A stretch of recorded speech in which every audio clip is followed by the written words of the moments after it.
ಭಾಷಣದ ವಿಷಯ ರಾಣಿ ಚೆನ್ನಭೈರಾದೇವಿ.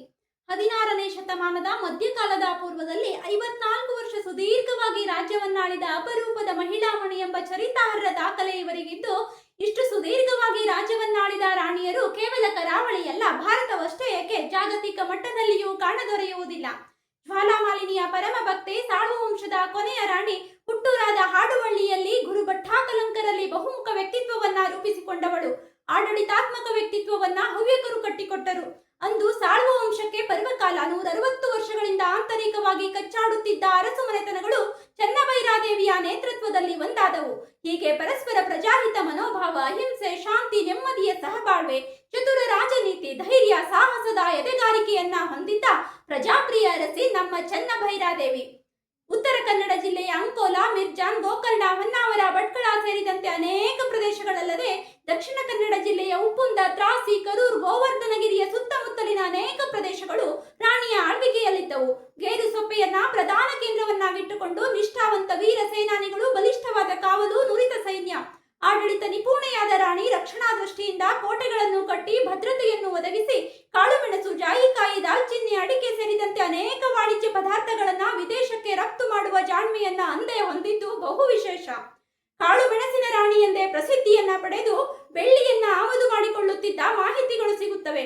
ವ್ಯಾಪಾರದಿಂದ ಯುರೋಪ್ ಮತ್ತು ಪರ್ಷಿಯನ್ ದೇಶದಿಂದ ಹರಿದು ಬರುವ ಸಂಪತ್ತಿನ ರಾಣಿಯ ಸುಖಿ ರಾಜ್ಯವನ್ನ ಕಂಡು ಹೊರಗಿನವರಷ್ಟೇ ಅಲ್ಲ, ರಾಜ್ಯದ ಮಾಂಡಲಿಕರು ಕೂಡ ಅವಕಾಶ ಸಿಕ್ಕರೆ ಸಾಕು ರಾಜ್ಯವನ್ನ ವಶಪಡಿಸಿಕೊಳ್ಳುವ ಹುನ್ನಾರದಲ್ಲಿದ್ದರು.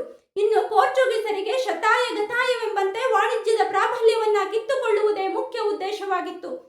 ಇವರೆಲ್ಲರಿಂದಲೂ ಅಂತರವನ್ನ ಕಾಯ್ದುಕೊಂಡು ಚತುರತೆಯಿಂದ ರಾಜ್ಯವನ್ನ ರಕ್ಷಿಸಿಕೊಂಡಿದ್ದ ರಾಣಿಗೆ ಆಘಾತವೆಂಬಂತೆ ಪಕ್ಕದ ಬಿಳಗಿ ಅರಸ ಯಾವುದೇ ಮುನ್ಸೂಚನೆ ಇಲ್ಲದೆ ಹಾಡುವಳ್ಳಿಗೆ ಮುತ್ತಿಗೆ ಹಾಕಿತು.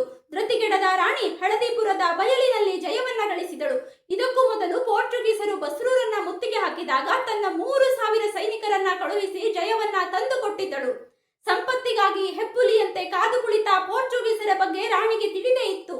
ನಾಲ್ದೆಸೆಗೂ ವೈರಿಗಳೇ ತುಂಬಿಕೊಂಡಿದ್ದರಿಂದ ಉತ್ತರದ ವಿಜಯಪುರದ ಆದಿಲ್ ಶಾಹಿ, ದಕ್ಷಿಣದ ಕಲ್ಲಿಕೋಟೆಯ ಜಾಮೇರಿಗಳೊಂದಿಗೆ ಗೌಪ್ಯವಾದಂತಹ ಸಂಧಾನವನ್ನ ಮಾಡಿಕೊಂಡು ಕರಾವಳಿಯ ಸಾಮಂತರೊಂದಿಗೂ ಉತ್ತಮವಾದ ವಹಿವಾಟನ್ನ ಇಟ್ಟುಕೊಂಡಿದ್ದು ಮಹಾಮಂಡಲೇಶ್ವರಿ ರಾಣಿ ಚೆನ್ನಭೈರಾದೇವಿಯ ರಾಜಕೀಯ ಚತುರತೆಯನ್ನ ಎತ್ತಿ ತೋರಿಸುತ್ತದೆ.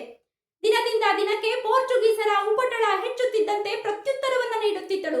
ಹೊನ್ನಾವರದ ಬಂದರಿಗೆ ಪೋರ್ಚುಗೀಸರು ಇಳಿಯಲು ಮುಂದಾದಾಗ ಪಟ್ಟಾಳುಗಳನ್ನ ಹುರಿದುಂಬಿಸಿ ಸತತ 4 ದಿನದ ಹೋರಾಟದ ನಂತರ ಪೋರ್ಚುಗೀಸರು ಸೋಲೊಪ್ಪಿಕೊಂಡು ಹತಾಶೆಯಿಂದ ಮತ್ತೆ ಕೊಂಕಣದಲ್ಲಿ ಮತಾಂತರಕ್ಕೆ ಮುಂದಾದಾಗ ತಡೆಗೋಡೆಯಾಗಿ ನಿಂತು ರಾಣಿ ಕಾರವಾರದ ಪ್ರದೇಶವನ್ನ ರಕ್ಷಿಸಿದಳು.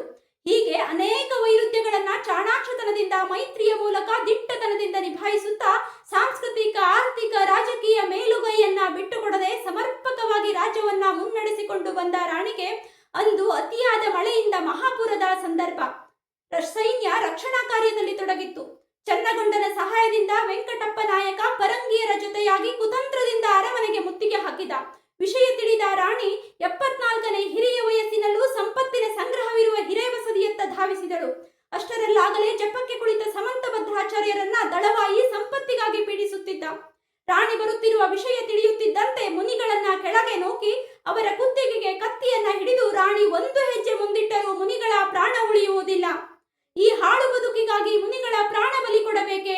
ಆ ಕ್ಷಣದಲ್ಲೇ ವೈರಾಗ್ಯ ಭಾವ ಸುಳಿದು ರಾಣಿಯ ಕತ್ತಿ ಕೈ ಜಾರಿತು. ನಿಸ್ತೇಜಳಾದ ರಾಣಿಯನ್ನ ಬಂಧಿಸಲಾಯಿತು. ಔವರಸಿಯ ಬಂಧನದ ವಿಷಯ ತಿಳಿಯುತ್ತಿದ್ದಂತೆ ಪ್ರಜೆಗಳು ಪ್ರಾಣವನ್ನು ಲೆಕ್ಕಿಸದೆ ನುಗ್ಗಿ ಬರುತ್ತಿದ್ದರು.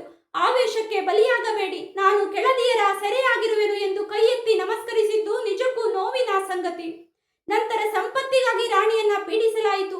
ಅದು ಪ್ರಜೆಗಳ ಸ್ವತ್ತೆಂದು ರಾಣಿ ಮೌನವಾಗಿಯೇ ಸಲ್ಲೇಖನವನ್ನ ಸ್ವೀಕರಿಸಿದರು. ಅಂತಿಮ ಕ್ರಿಯೆ ಆವಿನಹಳ್ಳಿಯ ಕೆರೆಯ ಪಕ್ಕದಲ್ಲಿ ನಡೆಯಿತು ಎಂದು ಹೇಳಲಾಗುತ್ತದೆ. ರಾಣಿ ತನ್ನ ಆಡಳಿತಾವಧಿಯಲ್ಲಿ ತಾನಾಗಿಯೇ ಯಾರ ಮೇಲೂ ದಂಡೆತ್ತಿ ಹೋದವಳಲ್ಲ. ಮತಭೇದವಿಲ್ಲದೆ ಶ್ರೇಷ್ಠತೆಯಿಂದಲೇ ನಾಡು ನುಡಿಗಾಗಿ ಹೋರಾಡಿದ ಶಾಸನಬದ್ಧ ದಾಖಲೆಗಳಿದ್ದರೂ ಪ್ರವಾಸಕ್ಕೆಂದು ಬಂದ ವಿದೇಶಿಗನ ಕೃತಿಯಿಂದ ಕಳಂಕ ಅಂಟಿರುವುದು ನಿಜಕ್ಕೂ ದುರಾದೃಷ್ಟಕರ. ಸಂತೋಷವೆಂಬಂತೆ 9ನೇ ತರಗತಿಯ ಪಠ್ಯದಲ್ಲಿ ರಾಣಿಯನ್ನ ಸೇರಿಸಲಾಗಿದೆ. ಭಾವಚಿತ್ರವಿರುವ ಅಂಚೆ ಚೀಟಿಯ ಬಿಡುಗಡೆಯೂ ಆಗಿದೆ.